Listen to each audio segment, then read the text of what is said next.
Against the Gods Bab 2053, Darah Naga. Gelombang kejut spasial semakin melemah. Pada akhirnya, hanya tanah yang masih bergetar. Raungan marah Dewa Abisal Kilin dan bentrokan antara dua makhluk alam batas ilahi semakin menjauh. Meski begitu, Yun Ce tidak berani melambat sedetik pun. Setiap napas adalah di mana ia menghabiskan kekuatan hidupnya hanya untuk maju sedikit lebih jauh. Terdengar suara ledakan keras, dan Yun Ce jatuh ke tanah sekali lagi. Dia memeluk Hua Caili dan berguling-guling di tanah untuk waktu yang lama. Kali ini, dia tidak bisa langsung berdiri. Dia menarik napas dalam-dalam beberapa kali dan menggertakkan giginya begitu keras hingga hampir patah sebelum akhirnya bisa berdiri. Setelah memastikan Hua Caili terlindungi dengan baik, dia berlari lagi. Napasnya benar-benar kacau saat ini. Begitu pula langkah kakinya. Meski begitu, ia menolak untuk berhenti. Hua Caili tidak pernah tahu bahwa seseorang bisa mengalami luka serius dan berdarah sebanyak itu. Dia sama sekali tidak menyangka bahwa seseorang seperti itu bisa memeluknya erat-erat dan mencegahnya dari goresan sedikit pun. Sampai sekarang, bukan Dewa Abisal Kilin yang memberinya luka-luka. Melainkan, keinginannya untuk mempertahankan hidupnya apapun yang terjadi.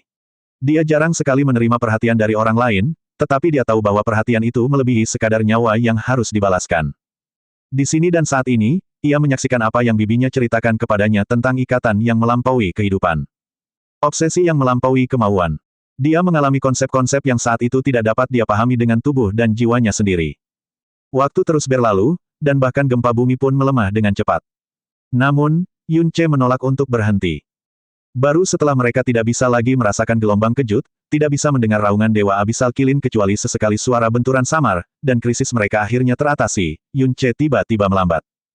Seolah-olah napas yang telah membuatnya bertahan selama ini akhirnya habis, dia berlutut dan membenturkan kepalanya ke tanah, seluruh tubuhnya kejang.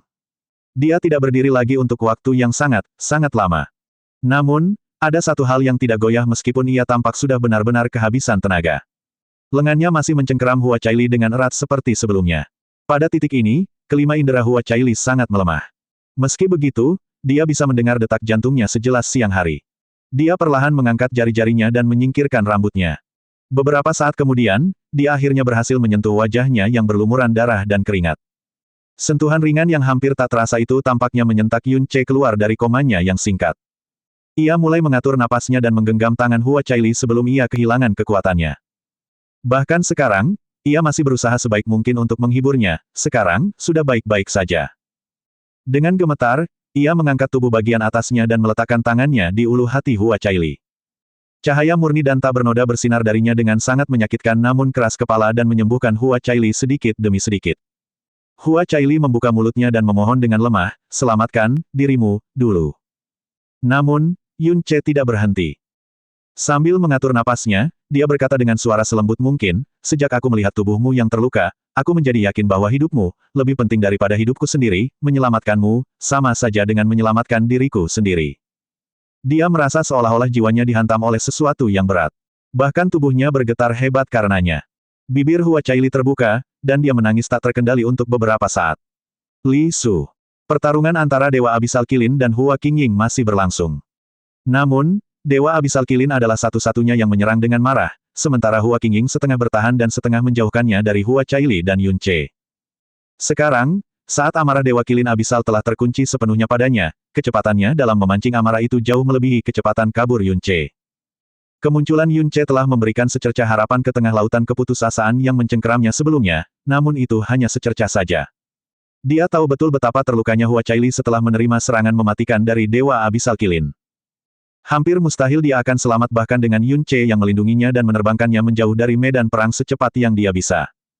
Itulah sebabnya persepsinya melekat pada Yun Ce dan Hua Caili bagaikan lem bahkan saat dia menjauhkan Dewa Kilin Abisal. Kedua orang itu bagaikan daun yang berusaha bertahan hidup di tengah badai yang ganas, atau bunga-bunga yang berusaha bertahan di tengah badai pasir. Satu kecelakaan malang sudah cukup untuk menelan mereka berdua. Meskipun demikian, mereka tidak goyah. Mereka terus bergerak semakin menjauh bahkan saat aura Yun Ce terus melemah karenanya. Ajaibnya, aura Hua Caili yang sangat lemah juga tidak menghilang. Ketika kedua orang itu akhirnya meninggalkan jangkauan persepsinya, ketika mereka akhirnya keluar dari bahaya, aura Hua Caili tetap hampir tidak rusak sejak saat dia menerima serangan itu. Pada saat yang sama, sesuatu yang basah melewati mata peri pedang yang terkenal karena kekejamannya. Itu adalah sebuah keajaiban. Keajaiban yang seharusnya hanya muncul dalam dongeng. Bukan dia yang menciptakan keajaiban ini. Melainkan Yun Ce. Dia telah menyaksikan sendiri Yun Ce mengerahkan seluruh tenaganya untuk melindungi Hua Caili. Fakta bahwa keajaiban ini terjadi juga membuktikan bahwa Yun Ce mengerahkan seluruh kekuatannya, tidak, nyawanya untuk melindunginya. Sekarang, tidak ada yang bisa menahan atau mengalihkan perhatiannya lagi. Ketakutan, kekhawatiran, dan kegelisahan Hua Qingying langsung lenyap, hanya menyisakan hawa dingin yang haus darah. Cahaya di matanya berubah menjadi pedang, dan pedang akhir abadi bersinar terang di tangannya, berdering nyaring dan abadi. Dia perlahan mendongak. Tubuhnya, hatinya, jiwanya, niatnya, dan pedangnya menyatu dengan mulus menjadi satu, dan cahaya giok itu memancarkan rona ungu yang tampak cemerlang seperti fantasi. Pergerakan Dewa Kilin Abisal terhenti, tubuh besarnya terus-menerus terpotong oleh niat pedang tak terlihat. Mati kau, binatang jahat. Suara feminin itu menusuk jiwa saat dia mengayunkan pedangnya. Dunia kehilangan warnanya dan segalanya menjadi sunyi. Energi cahaya yang mendalam itu luar biasa lemah, namun kehangatannya terasa semakin jelas seiring berjalannya waktu. Akhirnya, dia merasakan sakit. Saat itu dia tahu bahwa dia telah sepenuhnya lolos dari bayang-bayang kematian. Merasa bahwa Hua Caili telah mendapatkan kesempatan hidup baru, Yun Ce pun rileks dan akhirnya tidak dapat bertahan lebih lama lagi. Energi cahaya yang mendalam di telapak tangannya tiba-tiba padam saat ia jatuh miring ke tanah. Dia hanya menarik napas dalam-dalam beberapa kali sebelum dia duduk lagi dan berseru dengan sukacita yang begitu besar hingga hampir terasa, syukurlah, lihat. Aku bilang, kita akan baik-baik saja. Wajahnya dipenuhi darah, dan bahkan bagian yang tidak tersentuh pun pucat pasi karena kehilangan banyak darah. Itu adalah tatapan yang mengerikan bahkan untuk orang setampan dia, namun Hua Caili hanya menatapnya seolah-olah itu adalah satu-satunya hal yang ada di dunia ini. Dia tidak mau mengalihkan pandangan bahkan sedetik pun. Tiba-tiba, ruang di sekitarnya berubah sunyi senyap. Seolah-olah suara telah berhenti sebagai sebuah konsep. Kabut tak berujung itu selamanya kelabu dan gelap, tetapi untuk beberapa alasan, cahaya ungu fantastik turun dari atas. Yun Ce tanpa sadar melihat ke arah utara dari mana cahaya itu berasal, dan pupil matanya mengecil. Langit utara kini dirusak oleh cahaya ungu yang mencolok. Dari kejauhan, kabut tak berujung tampak terbelah dua. Di mata Yun Ce dan banyak praktisi mendalam lainnya, cahaya ungu yang membelah kabut tak berujung itu tidak kunjung memudar bahkan setelah waktu yang sangat lama. Cahaya itu tampak seperti akan menjadi bagian baru dari pemandangan. Kenangan abadi akan kemarahan dan kekuatan terakhir peri pedang. Perlahan-lahan Yun Ce mengalihkan pandangannya sambil merasakan sensasi kesemutan di kulit kepalanya. Aku tidak percaya wanita itu semenakutkan ini. Dia tidak mungkin membunuh Dewa Kilin Abisal, bukan? Tidak, dia tidak mungkin. Dewa Abisal Kilin adalah dewa sejati sebelum terkikis oleh debu jurang. Bahkan dengan kekuatannya yang menurun, tubuhnya masih merupakan tubuh dewa sejati. Bahkan dewa sejati yang sebenarnya tidak akan mampu mengukir tubuhnya menjadi beberapa bagian tanpa usaha yang berarti, belum lagi ini adalah kabut tak berujung. Cedera apapun yang dialaminya akan pulih dengan cepat. Dia merasa rileks saat sampai pada kesimpulan ini. Namun, malapetaka tidak memberinya kesempatan. Sepasang cahaya gelap dan mengerikan muncul di belakangnya. Itu adalah mata seekor binatang buas jurang. Jaraknya kurang dari 30 meter dari Yun Ce, namun dia tidak menyadarinya sama sekali. Tuan muda, Yun, Hua Caili berteriak lemah. Pada saat yang sama, binatang buas itu meraung dan menerkam ke arah punggungnya. Itu adalah binatang buas berbentuk serigala tingkat awal dari Master Ilahi. Jika ini terjadi di lain waktu, binatang itu tidak akan mampu mengancam sehelai rambut pun dari tubuh mereka. Namun, saat ini, itu mungkin akan menjadi pukulan terakhir yang mematahkan punggung unta. Kelelahan persepsi dan kekuatan spiritual Yun Ce berada di titik terendah. Saat dia merasakan bahaya mendekat dan berbalik dengan panik, semuanya sudah terlambat. Bayangan dan aura mengerikan itu menutup jarak dalam sekejap. Sebelum dia menyadarinya, taring binatang buas itu menggesek tengkoraknya. Yun Ce mengeluarkan erangan kesakitan yang tertahan, tetapi bereaksi dengan cepat. Dia mencengkeram bagian belakang leher serigala jurang itu dengan akurasi yang tepat, menusukkan jarinya ke daging dan tulangnya, lalu merobeknya dari tengkoraknya, dan melemparkannya. Setelah melemparkan serigala jurang itu ke kejauhan, Yun Ce bergegas ke sisi Hua Caili, mengangkatnya ke udara, dan menekannya erat-erat ke dadanya seperti sebelumnya. Kekuatannya yang tersisa cukup untuk membuat dia tidak bisa membunuh serigala jurang yang bisa saja dia hancurkan dengan nafasnya jika dia dalam kondisi puncak. Saat Yun Ce mengangkat Hua Caili, serigala jurang itu sudah berdiri tegak. Darah Yun Ce dan luka-lukanya sendiri membuatnya mengamuk saat menerkam ke arahnya lagi, cakar berdarahnya bersinar dengan cahaya pembunuh. Yun Ce terhuyung-huyung dan menggeser kakinya menjauh dari serigala jurang itu sebaik yang ia bisa, tetapi ketika ia mendongak, matanya bersinar dengan kekerasan yang bahkan lebih besar dari binatang buas yang mengamuk itu. Ada kilatan merah, dan pedang pemukul surga muncul di tangannya. Geraman parau keluar dari tenggorokannya saat pedang itu bergerak di sepanjang lintasan yang bengkok dan menghantam tubuh serigala itu. Bang! Serigala jurang itu terguling di udara, tetapi Yun Ce juga terhuyung mundur karena kekuatannya yang luar biasa. Saat itu angin dingin bertiup dari sisi kiri tubuhnya. Itu adalah serigala jurang lainnya, dan ia menyerang langsung ke arah Hua Caili. Cakarnya yang dingin dan sedingin es dengan cepat membesar di matanya. Meskipun terjebak dalam posisi yang sangat bengkok, Yun Ce dengan paksa menghentikan momentumnya dan memblokir serangan itu dengan punggungnya sendiri. Krek! Suara cakar yang menusuk punggung Yun Ce terdengar sampai ke telinga Hua Caili. Itu juga menusuk ke bagian terdalam jiwanya. Urk! Ah! Seolah-olah rasa sakit telah mengguncang sisi ganas Yun Ce, dia mengeluarkan raungan marah seperti hantu dan terbangun pada tingkat kekuatan yang seharusnya tidak dimiliki oleh tubuhnya yang babak belur dan kelelahan. Tebasan baliknya benar-benar membelah serigala jurang itu menjadi dua dan menumpahkan darah hitam kemerahan kemana-mana. Darah dingin dan beku dari binatang buas itu membasahi Hua Caili, tetapi dia tidak dapat merasakannya.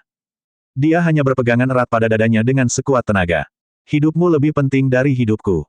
Betapa tidak masuk akalnya pernyataan itu, namun dia melakukannya dengan mempertaruhkan nyawanya. Kemudian dengan raungan serak lainnya, dia menghancurkan serigala jurang lainnya hingga menjadi seperti panekuk. Bang! Pedang iblis pemalu surga terlepas dari tangannya, dan Yun Ce bergoyang ke kiri dan ke kanan seperti orang mabuk. Pada akhirnya, dia tidak dapat menahan diri untuk tidak jatuh kembali ke tanah. Namun, lengannya masih memegang Hua Caili. Dia tidak membiarkan punggungnya menyentuh tanah yang berlumuran darah. Sudah lama sejak mereka mendengar kabar dari utara. Jelas, pertempuran antara Hua Qingying dan Dewa Kilin Abisal telah berakhir. Meskipun peri pedang telah memunculkan cahaya pedang ungu itu karena frustrasi dan amarahnya, dia pasti tidak melupakan tujuan sebenarnya. Dia pasti akan menyingkirkan Dewa Kilin Abisal dan mencari mereka secepat mungkin. Sekarang sudah baik-baik saja, sudah baik-baik saja. Dia menahan napas dan mengeluarkan suaranya untuk membuktikan kepada Hua Caili bahwa dia baik-baik saja. Tidak lama lagi senior itu akan menemukan kita, aku yakin. Mengaum. Raungan yang memekakkan telinga dari seekor binatang buas terdengar dari jarak yang sangat dekat hingga membuatnya tidak nyaman. Suara Yun Ce tiba-tiba berhenti. Baik dia maupun Hua Caili dapat mengetahui bahwa itu adalah teriakan naga yang bermutasi. Dia perlahan berbalik menghadap sumber suara. Pada saat yang sama, bayangan besar turun dari atas. Siluet naga itu tingginya lebih dari 30 meter. Berwarna hitam kebiruan, bentuknya seperti naga bertanduk. Tidak besar, tetapi aura yang dipancarkannya setara dengan setidaknya 1000 mimpi buruk. Bagaimanapun, itu adalah aura naga dari alam kepunahan ilahi.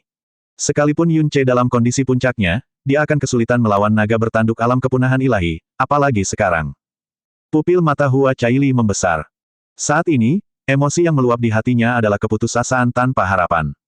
Pada akhirnya, aku tidak bisa. Jika ini takdirku, biarlah begitu, tapi aku tidak ingin menyeretnya bersamaku. Lengan yang memeluknya meremasnya, dan sebuah suara pelan dan tak kenal takut berkata, tidak perlu takut. Itu hanyalah naga bertanduk dari alam kepunahan ilahi, selama aku masih hidup, maka aku tidak akan pernah menyerah.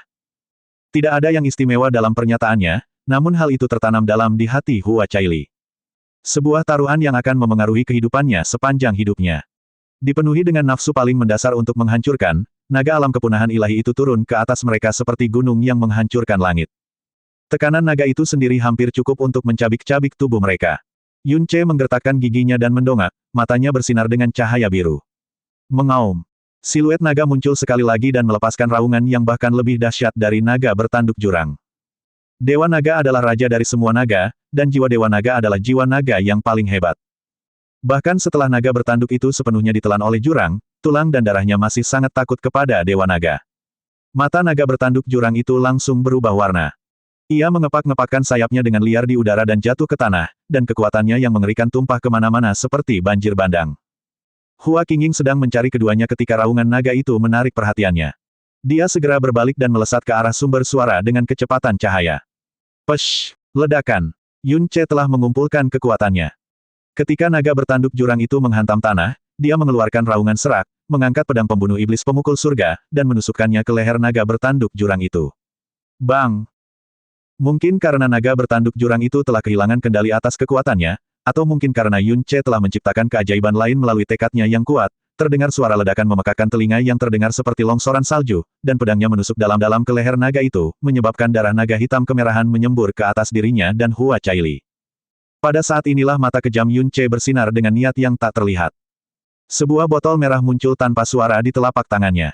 Ketika dia menghancurkannya, dua gumpalan darah naga merah muncul. Itu adalah darah naga bertanduk yang diberikan Musuanyin padanya saat di alam lagu salju. Gumpalan darah naga bertanduk yang murni dimasukkan ke dalam luka naga bertanduk jurang, dan gumpalan yang lain dicampur dengan hujan darah naga.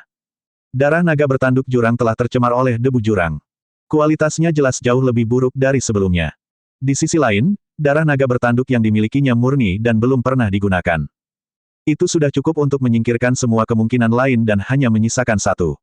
Mengaum. Sementara itu, naga bertanduk jurang akhirnya pulih dari stun jiwa dan mengeluarkan raungan yang mengerikan. Auranya menghantam Yunce seperti batu besar dan membuatnya terpental. Sayangnya bagi naga bertanduk itu, ia bahkan tidak sempat berdiri sebelum seberkas cahaya turun dari atas seperti cahaya bulan. Cahaya itu dengan mudah menusuk tubuh naga itu sampai berkeping-keping. Bab 2054, saatnya panen. Satu benang cahaya, 10.000 sinar pedang. Naga bertanduk alam kepunahan ilahi kehilangan nyawanya dalam sekejap. Tubuh naganya hancur menjadi kubus-kubus berbentuk sama di tanah. Hua Qingying turun dari atas, tetapi dia bahkan tidak melihat naga bertanduk jurang itu. Dia muncul di depan Hua Caili dalam sekejap. Merasakan vitalitasnya yang sangat lemah namun tetap aman, Hua Qingying merasakan bayangan keputusasaan terangkat seperti tabir fisik. Ia merasa seperti terlahir kembali. Cedera Yunce juga cukup parah, tetapi Hua Caili akan selalu menjadi prioritas utama Hua Qingying. Dia memanggil sebutir cahaya yang dalam, yang paling lembut yang bisa dia kerahkan dengan kekuatannya, dan mengulurkan tangan untuk menepuk ulu hati Hua Caili, tetapi dia tersentak dan menarik jarinya begitu kontak fisik terjadi. Itu karena dia merasakan panas yang tidak wajar dari ujung jarinya. Sebelum dia sempat merasa heran, dia melihat wajah Hua Caili dan kulit yang terbuka dengan cepat berubah menjadi warna merah muda. Alisnya yang seperti bulan sabit berkerut, Hua Qingying menurunkan jarinya lagi dan mengalirkan sedikit energi mendalam yang lembut ke seluruh tubuh Hua Caili. Dia segera menyimpulkan bahwa tidak ada satu inci pun dari tubuhnya yang tidak mendidih karena panas. Bahkan matanya yang setengah terbuka tampak tidak fokus secara tidak wajar. Dia tampak hingga dia bahkan tidak mengenali Hua Qingying. Ini seharusnya tidak mungkin terjadi bahkan mengingat kondisinya yang lemah. Apa ini? Itu, darah naga bertanduk itu, selamatkan dia. Pada saat ini, suara lemah namun mendesak memanggil Hua Qingying. Ketika dia berbalik, dia melihat bahwa kulit Yunce juga tidak biasa. Sebaliknya, dia tampak lebih merah daripada Hua Caili. Bahkan dari jarak ini, dia bisa merasakan betapa panasnya auranya. Naga bertanduk. Dia melihat naga bertanduk yang baru saja diiris dan dipotong-potong menjadi setumpuk kubus. Meskipun dalam kondisi seperti itu, dia bisa tahu bahwa itu pasti naga bertanduk. Darah naga adalah afrodisiak yang kuat, dan darah naga bertanduk adalah yang paling kuat dari semuanya.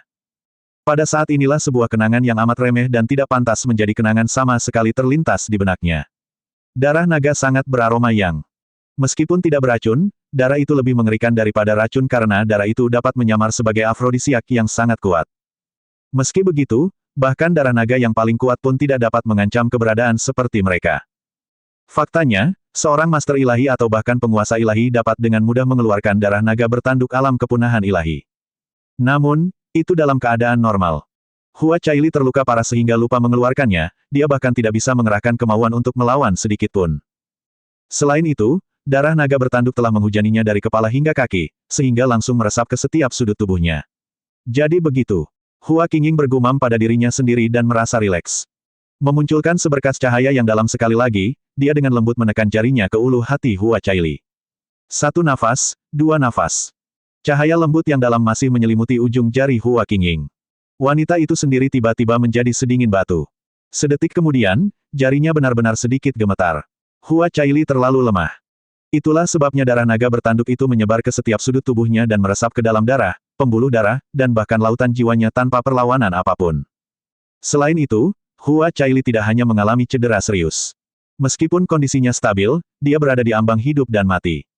Dalam keadaan ini, jika ada kekuatan asing yang membersihkan darah naga bertanduk di tubuhnya dengan paksa, nyawanya akan terkuras habis dari tubuhnya di hadapan darah naga bertanduk itu. Bagaimana ini bisa terjadi? Jika dia masih punya sedikit perlawanan, ini tidak akan terjadi.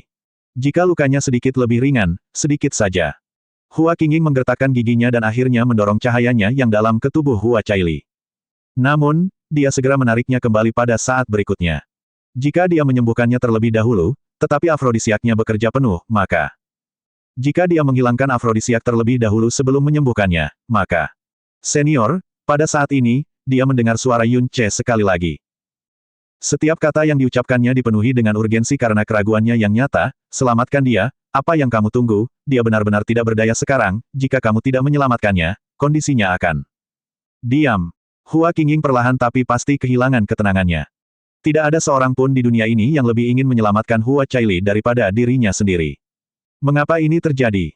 Keajaiban yang mustahil telah menyelamatkan Hua Caili sebelumnya, dan secara logika, semuanya seharusnya sudah berakhir.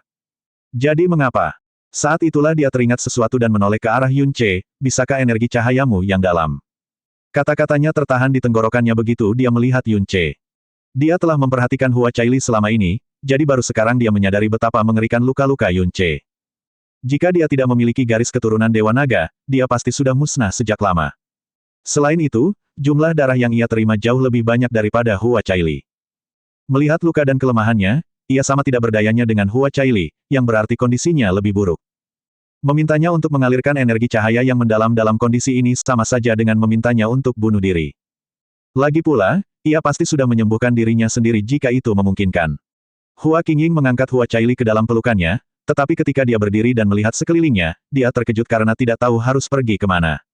Dunia yang gelap dan sunyi di sekitarnya seakan berputar tanpa henti. Dia bahkan tidak bisa melangkah satu langkah pun. Nafas Hua Caili perlahan tapi pasti memanas, tetapi tidak dapat menghilangkan rasa dingin di hatinya sama sekali. Apakah tidak ada cara lain? Apakah persetubuhan Yin dan yang benar-benar satu-satunya cara untuk menyelamatkannya? Tapi dia Caili, dia adalah anak dari saudara laki-lakinya dan Putri Wanxin, dia putri dewa kerajaan penghancur surga, dia. Itu tidak mungkin terjadi. Tetapi, apakah ada cara lain? Apakah ada cara lain untuk menyelamatkannya? Didorong oleh rasa tidak berdaya yang menyakitkan, rasa pusingnya tampaknya bertambah setiap detiknya. Sampai pada titik di mana penglihatannya kabur, dan hati serta jiwanya terasa seperti diserang oleh gelombang yang menghantam langit, kacau dan tak terkendali. Tuan muda, Yun. Wanita muda itu bergumam, dan itu langsung menghancurkan pertahanan Hua Qingying yang sudah runtuh. Tiba-tiba, dia berdiri di depan pria berlumuran darah itu dengan Hua Caili di tangannya. Dia berkata dengan suara serak sambil menggertakkan giginya, selamatkan dia. Dua kata itu keluar lebih mudah dari yang dia duga. Mungkin karena setiap tetes darah yang dia tumpahkan adalah demi Hua Caili. Yun Ce membeku, dia segera mengerti apa yang Hua Qingying maksudkan dan berusaha mundur, suaranya lemah namun penuh tekad, tidak, dia adalah putri dewa dan tunangan seseorang, aku tidak bisa melakukan ini. Kamu sekuat dewa, senior. Aku yakin kamu bisa menyelamatkannya sendiri. Perkataannya seharusnya merupakan pujian, tetapi Hua Qingying hanya merasakan malu dan ironi yang mendalam karenanya.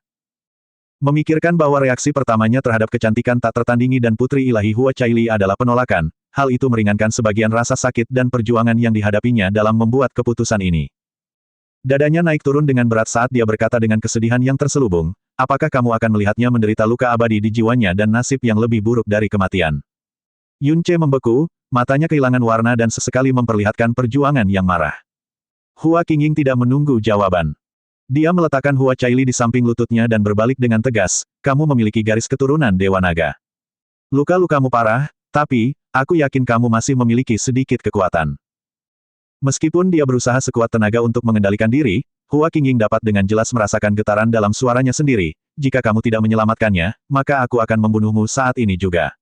Sekali lagi, dia tidak menunggu jawaban. Dia terbang ke langit dan memasang penghalang dua arah di sekitar Yun Ce dan Hua Caili.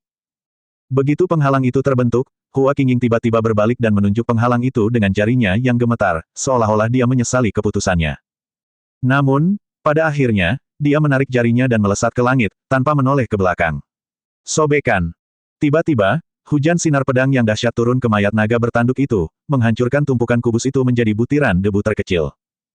Untuk berjaga-jaga jika Hua Qingying memutuskan untuk menyelidiki darah naga bertanduk jurang, Yun Ce telah menyuntikkan sebagian besar darah naga bertanduknya ke tubuh naga itu. Namun, ternyata itu adalah kehati-hatian yang berlebihan. Masuk akal jika mantan putri ilahi penghancur surga dan sekarang peri pedang tidak tertarik pada pembuatan naga bertanduk belaka.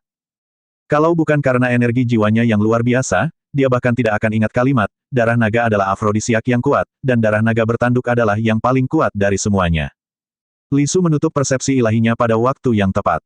Dia telah berhasil. Kurang dari setahun sejak dia turun ke abis.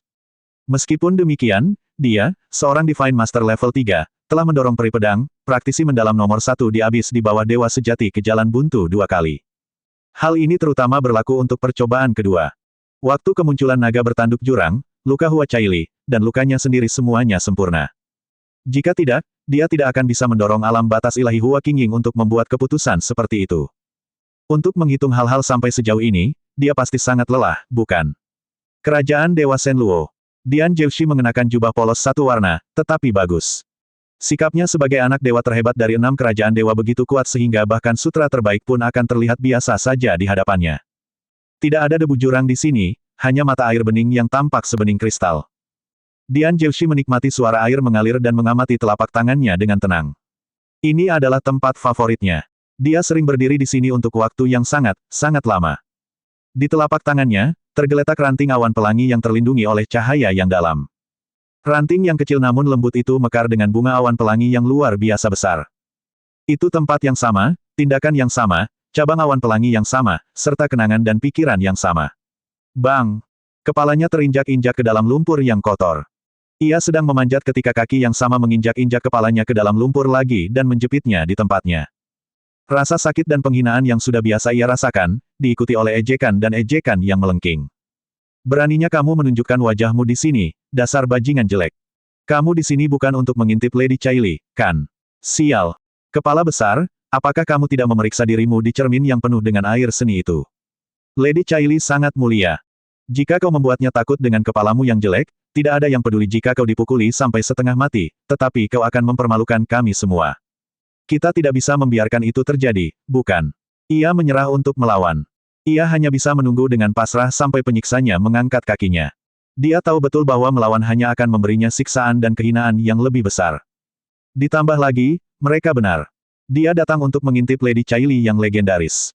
Legenda mengatakan bahwa dia adalah satu-satunya pembawa dewa dalam sejarah kerajaan dewa pemecah langit yang mewarisi esensi ilahi yang sempurna. Legenda juga mengatakan bahwa dia sudah lebih cantik daripada peri pedang Hua Qingying bahkan di usia muda, apalagi sekarang. Begitu cantiknya dia, bahkan Kaisar Yuan sendiri memujinya sebagai keajaiban abis dan harta tak ternilai dari Zetian, atau begitulah rumor yang beredar. Dia mendengar bahwa Dewa Zetian, Hua Fusen, akan membawanya pulang dari Tanah Suci, dan bahwa dia memutuskan untuk mengunjungi Dewa Shenluo dalam perjalanan. Dipenuhi rasa ingin tahu dan kerinduan kekanak-kanakan, dia diam-diam berjalan ke sana untuk mengintip. Hanya untuk ditemukan oleh para penyiksanya dan menerima pukulan yang sudah dikenalnya namun sangat menyakitkan. Mereka adalah saudara yang memiliki darah yang sama. Mereka semua adalah putra dari Dewa Shenluo. Saudara-saudara, dan mereka malah mempermainkannya dan mempermalukannya tanpa belas kasihan sedikitpun. Itu semua karena ia tumbuh dengan penampilan yang tidak biasa. Meskipun bertubuh rata-rata, kepalanya hampir sama besar dengan bahunya. Bentuknya juga persegi seolah-olah surga telah memutuskan untuk menekan kepalanya dan membiarkannya seperti itu karena alasan yang tidak diketahui. Bahkan fitur wajahnya tampak tertekan dan tidak pada tempatnya. Dia tidak punya nama. Dia hanya dikenal sebagai kepala besar atau bajingan jelek di keluarganya. Semua orang malu dengan penampilannya. Semua orang. Dia tumbuh dengan diganggu sejauh yang dia ingat. Ayahnya tidak pernah memberinya tatapan kedua jika dia bisa menahannya, dan bahkan ibunya sendiri membencinya dan menjauhinya. Dia secara alami belajar untuk merendahkan diri dan bersikap lemah lembut.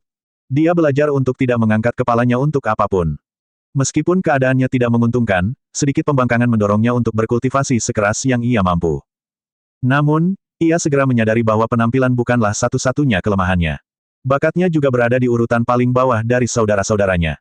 Penemuan itu memadamkan harapan terakhirnya untuk mendapatkan martabat. Mengapa dia ingin mengintip Lady Caili yang legendaris? Karena dia ingin sekali menyaksikan keindahan dunia ini.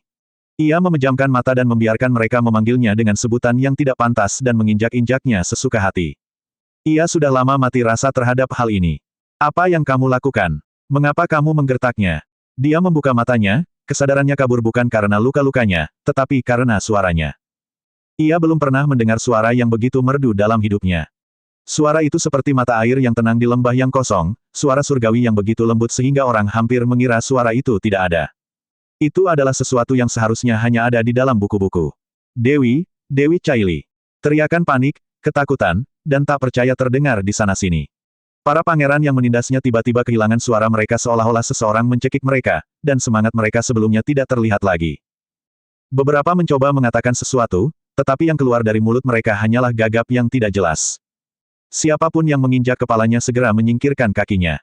Ia segera berdiri di samping, takut untuk menggerakkan ototnya sedikit pun. Mereka semua mungkin adalah putra dan putri dari Dewa Shenluo di sini, tetapi perbedaan antara seorang pangeran biasa dan seorang putri ilahi. Seorang pangeran dan seorang putri ilahi sangatlah besar dan nyata.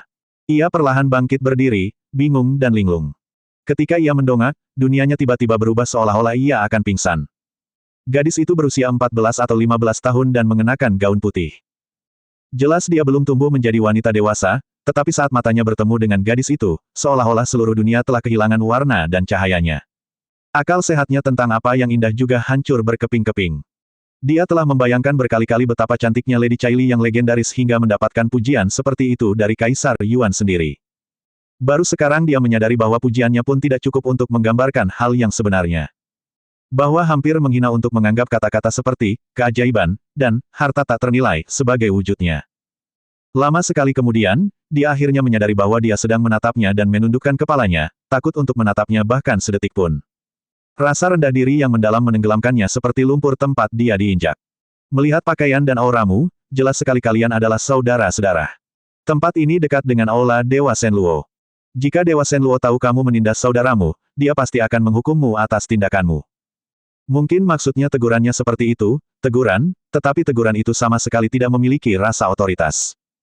Yang bisa dia rasakan dari kata-kata manisnya hanyalah kehangatan dan kenyamanan yang tidak pantas dia dapatkan. Namun, para pangeran merasa takut. Pemimpin kelompok itu buru-buru angkat bicara, orang ini adalah kepala besar. Dia orang paling terkenal di klan kami, dan ayah bahkan paling tidak menyukainya. Hari ini dia menyelinap mungkin karena alasan yang aneh, dan kami menghukumnya sedikit karena kami takut dia akan membuat Anda takut dengan penampilannya yang buruk, Lady Caili. Tolong, redam amarah Anda dan jangan beritahu ayah tentang ini. Kepala besar, seru gadis itu dengan sedikit terkejut dan menatapnya. Apakah itu, benar-benar namamu? Dia merasakan tatapannya, tetapi dia tidak berani menatap matanya. Dia hanya membenamkan dagunya lebih dalam ke kepalanya dan mengangguk sedikit. Bahkan dia sudah lama lupa namanya sendiri. Dia sudah lama terbiasa dengan penghinaan, tetapi pikiran bahwa keburukannya terekspos sepenuhnya di hadapan gadis yang seperti khayalan ini. Hati dan jiwanya bergetar begitu keras hingga bisa hancur kapan saja. Jari-jarinya yang gelisah telah lama menusuk dalam-dalam ke pakaiannya. Meskipun dia menganggukkan kepalanya, jelas gadis itu tidak benar-benar percaya padanya. Dia berbalik dan mengeluarkan suara paling marah yang bisa dia keluarkan, jika kamu tahu bahwa kamu salah, pergilah. Sekarang. Ya, kami akan segera pergi. Tidak ada yang berani menantang putri dewa penghancur surga. Mereka segera mundur dan cepat-cepat pergi dengan kepala tertunduk. Di sisi lain, dia tetap berdiri di tempatnya, tersesat dan tidak yakin. Namun, gadis itu tidak langsung pergi. Sebaliknya, dia berbalik untuk menghadapinya. Ini untukmu, kakak kepala besar. Dia mengangkat kepalanya dengan bodoh dan melihat sebuah bola cahaya putih melayang ke arahnya. Itu adalah cabang awan pelangi yang hanya tumbuh di tanah suci. Meskipun cabangnya kecil, bunganya yang mekar luar biasa besar. Tanpa sadar ia mengulurkan tangan, tetapi rasa takut mencegahnya meraihnya. Ia hanya terpaku seperti itu, mati rasa dan linglung. Ini adalah cabang awan pelangi yang kupetik dari tanah suci. Aku langsung memetiknya saat Nenek Lingxian mengizinkanku memetik satu tanaman karena tanaman ini memiliki bunga yang paling besar. Gadis itu tersenyum lebar, kamu sama saja, kakak kepala besar. Kamu istimewa karena kamu memang istimewa. Meremehkan dirimu sendiri karena keunikanmu adalah hal yang tidak boleh dilakukan, mengerti? Mereka menindasmu karena penampilanmu, karena mereka tidak bermoral.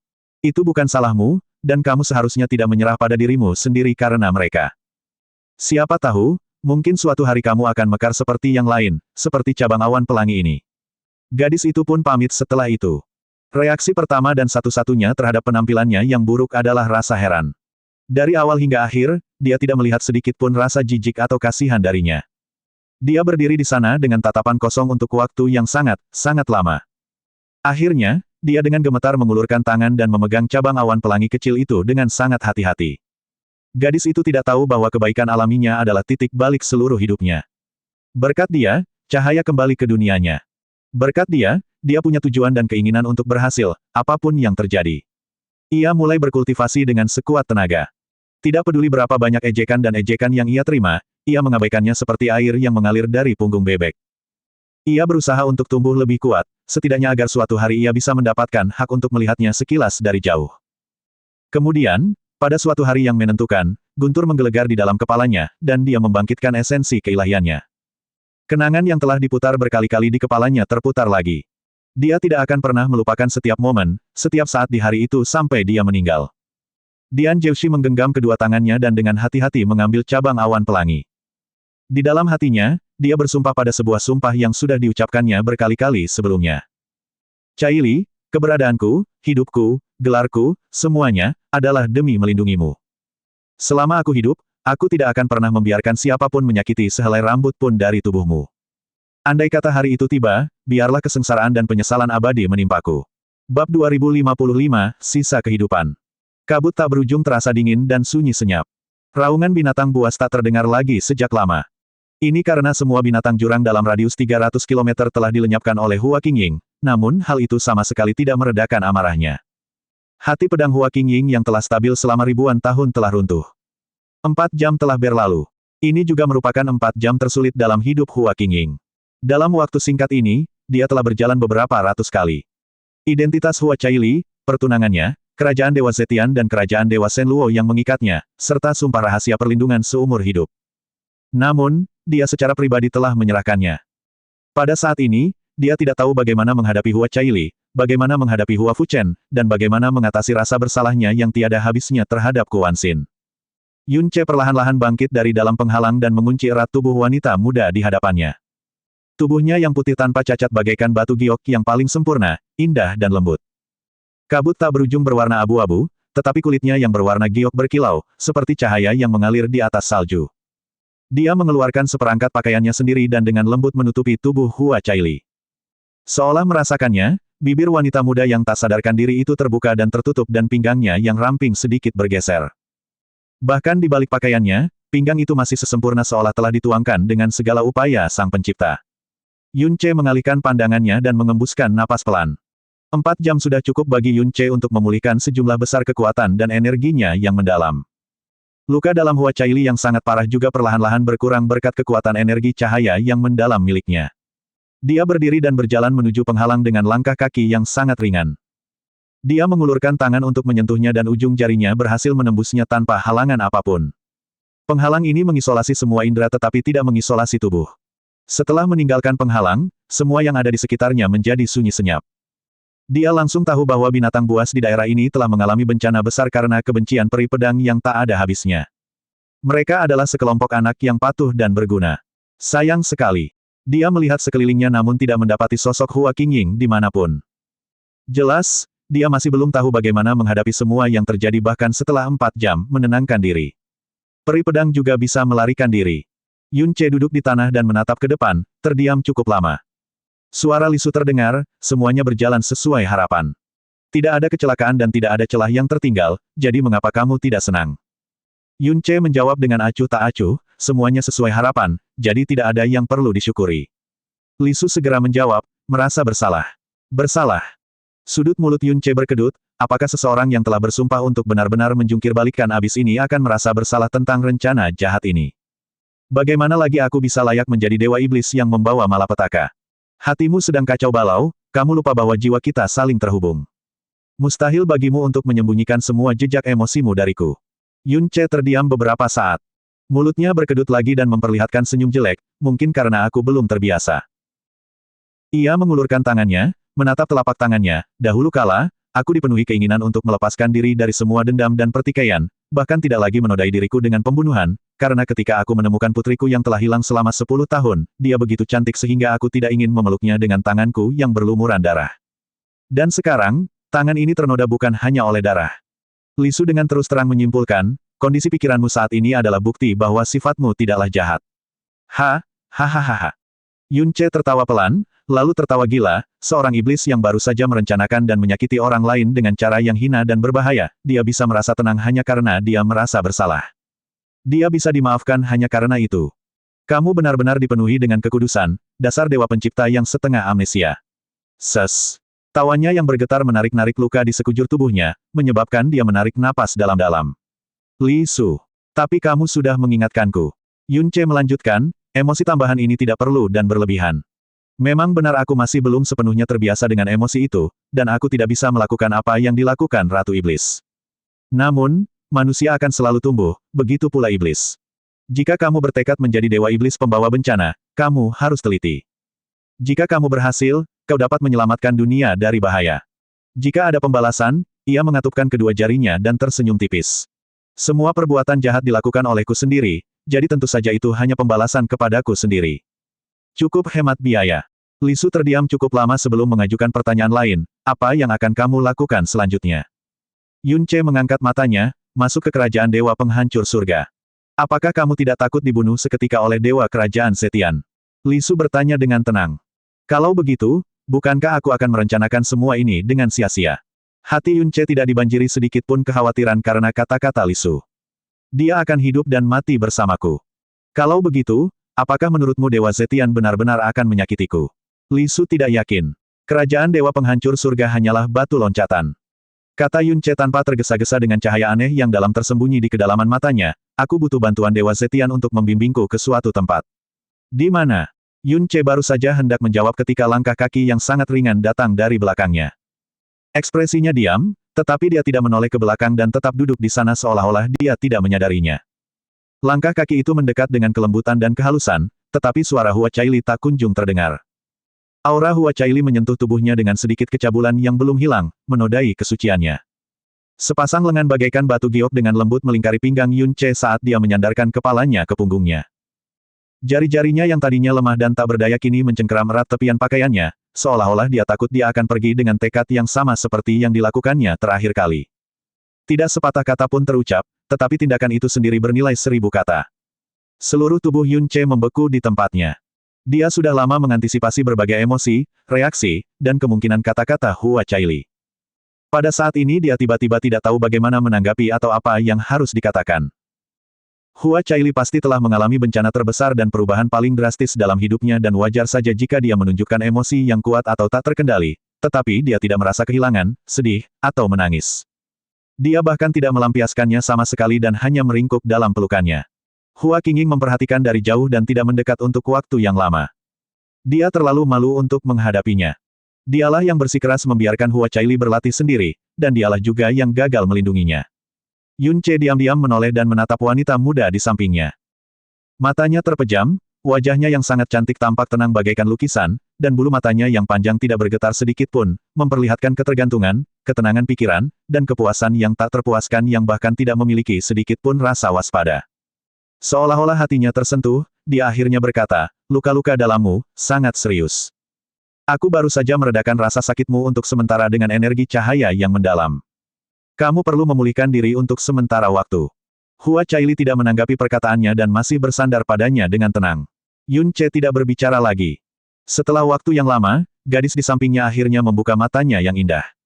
Sekarang saatnya aku mentraktirmu hujan meteor.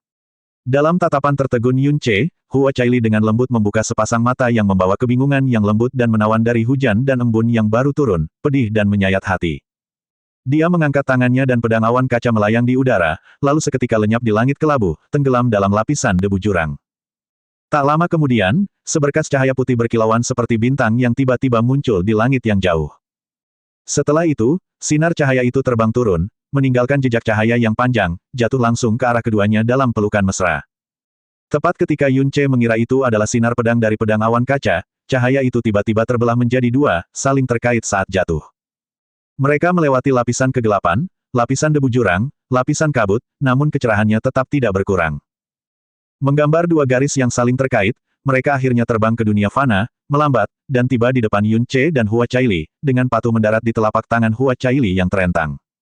Ini adalah dua manik giok kecil yang bersinar dengan cahaya putih hangat yang tak berujung. Mereka adalah cahaya jiwa dengan aura jiwa yang sepenuhnya identik dengan Hua Caili. Aku ditakdirkan mati saat aku lahir. Dia menatap cahaya putih di telapak tangannya, suaranya samar-samar seperti asap, untungnya ayah dan bibi sama-sama memiliki dua batu giok surga yang diberikan oleh Paman Kaisar Yuan. Kedua batu giok doa surga inilah yang menyelamatkan hidupku.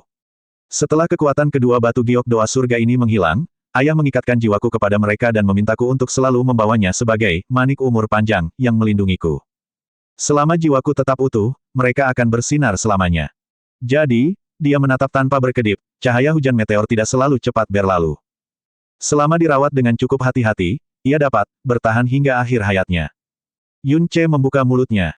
Sentuhan kehangatan menyelimuti telapak tangannya. Itu adalah tangan Hua Caili dan dia telah meletakkan salah satu manik umur panjang di telapak tangannya. Gerakannya lembut tetapi menunjukkan tekadnya yang tak ada habisnya. Sekarang, aku akan mempercayakan separuh hidupku padamu. Kamu tidak boleh pergi seperti itu lagi, oke? Tangan yang mencengkeram ujung bajunya perlahan mengencang lagi, takut akan penolakannya. Kehangatan jiwa lain mengalir dari telapak tangannya ke dasar hatinya, dan seiring dengan setiap kata yang diucapkannya, itu menyentuh, tidak, bertabrakan dengan jiwanya. Dia menatap Hua Caili dengan tatapan kosong. Pada saat ini, bayangan Hua Caili di matanya tidak lagi jelas, tetapi perlahan-lahan menjadi kabur. Baiklah. Ketika kata yang sangat singkat ini keluar dari mulutnya, dia tiba-tiba membeku di tempatnya. Karena kata itu sama sekali tidak terlintas dalam kesadaran dan akal sehatnya tetapi dibisikkan dalam keadaan linglung yang seharusnya tidak terjadi. Kabut air yang tadinya bergetar pelan seketika mencair di pelupuk mata Hua Caili yang indah, berkilauan dengan riak-riak yang tak berujung. Senyum yang merekah di bibirnya seakan-akan dia tidak saja mengalami musibah yang paling besar dalam hidupnya, tetapi malah memasuki mimpi yang paling indah. Dia memandangi manik-manik umur panjang yang masing-masing bersinar di telapak tangan mereka dan bergumam, "Kau tahu, ketika mereka turun seperti bintang, aku tiba-tiba teringat pada nama anak kita." Yun Ce menoleh dengan susah payah, seolah-olah dia mendengar suara dari dunia lain. "Anak kita. Apa yang sedang dia bicarakan? Jika anak perempuan, kita panggil saja Xin Luo, jika anak laki-laki, kita panggil saja Xin Chen, oke." Dia tampak seperti benar-benar tenggelam dalam mimpi indah. Senyum di sudut bibirnya dan suaranya yang lembut terasa samar-samar saat sampai ke telinga Yun Ce. Berdebar, berdebar, buk, buk, buk. Dia akhirnya menyadari bahwa detak jantungnya tidak teratur. Dia akhirnya menyadari bahwa dia telah menatap senyum dan mata wanita itu dalam waktu yang sangat, sangat lama, sepenuhnya tenggelam. Sejak saat kamu menginjakan kaki di abis, setiap pikiran yang terlintas di benakmu, dan setiap tindakan yang kau pilih untuk diambil, akan secara langsung memengaruhi kehidupan dan kematian dunia ini. Itulah sebabnya, setiap hubungan yang mungkin kamu buat di abis, persahabatan, hubungan guru-murid, romansa, dan bahkan kebaikan, hanyalah alat yang dapat dieksploitasi demi keuntunganmu. Kamu tidak boleh membiarkan perasaanmu yang sebenarnya meluap ke dalam hubungan ini. Bahkan sedikit pun. Kamu mengerti. Kamu lebih tahu orang seperti apa dirimu. Jika kamu membiarkan hubungan itu menjadi kenyataan, maka kamu tidak dapat tidak menjaga ikatan itu dengan nyawamu. Namun, harga yang harus kamu bayar untuk mengamankan ikatan itu mungkin berarti akhir bagi dirimu dan seluruh alam semesta ini. Semua makhluk di abis adalah musuhku. Sebagai kaisar dunia ini, aku menanggung nasib dunia ini. Hubungan apapun yang terjalin di abis bukanlah hubungan apapun. Sedikit demi sedikit, kabut di matanya hampir dengan paksa berubah menjadi ketenangan dingin saat rasa sakit yang hebat dan darah memenuhi mulutnya. Dia melengkungkan jari-jarinya dan dengan hati-hati mengambil manik umur panjang Hua Caili ke tangannya. Kemudian, dia mengangguk dengan berat dan menjawab dengan suara yang jauh lebih jelas daripada suaranya, "Baiklah." Namun, dia segera mendongakkan kepalanya lagi dan menatap langit yang redup tanpa cahaya di atasnya. "Jika saat ini adalah mimpi, aku ingin tidur selamanya. Namun, kamu harus segera kembali ke dunia nyata dan kembali ke kerajaan dewa penghancur surga." "Aku tahu." Dia mencondongkan kepalanya lebih dekat padanya. "Aku, Hua Caili, putri dewa yang memikul masa depan kerajaan Dewa Zetian. Aku secara pribadi diberi pertunangan dengan putra dewa kerajaan Shenluo, Dian Zhouxi, oleh Kaisar Yuan." Dia sendiri menyuarakan masing-masing dan setiap beban yang sebelumnya berat hingga menyesakkan itu, tetapi nadanya begitu lembut dan tenang, seolah-olah semua itu tidak lagi berat atau penting. "Tapi aku tidak takut lagi." Dia dengan lembut memindahkan manik umur panjang di tangannya ke dekat manik umur panjang di tangan Yun Ce. "Aku sudah pernah mati sekali dan kaulah yang menyelamatkan hidupku. Kamu rela mengorbankan nyawamu untuk menyelamatkanku, jadi bagaimana mungkin aku takut dengan rintangan kecil ini?" Dia mengangkat matanya dan menatap Yun Ce, membiarkan Yun Ce melihat setiap sinar cahaya di matanya yang cerah. "Jadi, mari kita bekerja sama, oke? Kamu bilang padaku waktu itu, selama aku masih hidup, maka aku tidak akan pernah menyerah. Kamu baru saja berjanji padaku, jadi kamu tidak bisa melarikan diri lagi, kamu tidak bisa." Niat dan tekad sisa hidupnya diperlihatkan tanpa keraguan sedikit pun di hadapan Yun Ce. Di langit di atas, Hua Qingying terdiam menyaksikan dan mendengarkan, hatinya gelisah. Hua Caili tidak berpengalaman dan berpikiran sederhana, tetapi dia jelas tidak bodoh. Dia sangat menyadari apa yang dia katakan dan apa arti janji ini. Dia lahir di kerajaan Dewa Zetian dan telah lama tinggal di Tanah Suci. Dia bahkan telah menginjakan kaki di setiap kerajaan kecuali kerajaan Dewa Malam Abadi, jadi dia tahu mereka lebih baik daripada siapapun. Dia tentu juga tahu apa yang dia hadapi dengan tekad ini. Namun dia Hua Qingying menundukkan kepalanya dan menghembuskan nafas yang amat berat. Wan Xin, kamu ternyata tidak takut pada ayahku. Ini pertama kalinya aku melihat seseorang sepertimu yang tidak kehilangan semangat di hadapannya hanya dengan kultivasi di alam master ilahi. Hehe, aku tidak punya orang tua, tidak punya klan, dan hanya tubuh yang penuh dosa. Kalau terjadi hal terburuk, aku akan mati, jadi apa yang perlu ditakutkan? Jadi tidak ada hal yang kamu takutkan di dunia ini. Tentu saja tidak, kecuali dipisahkan dari Fusen. Wan Xin. Sejak dia bertemu Yun Ce, aku melihat begitu banyak sisi dirimu dalam dirinya. Apa sebenarnya yang harus saya lakukan?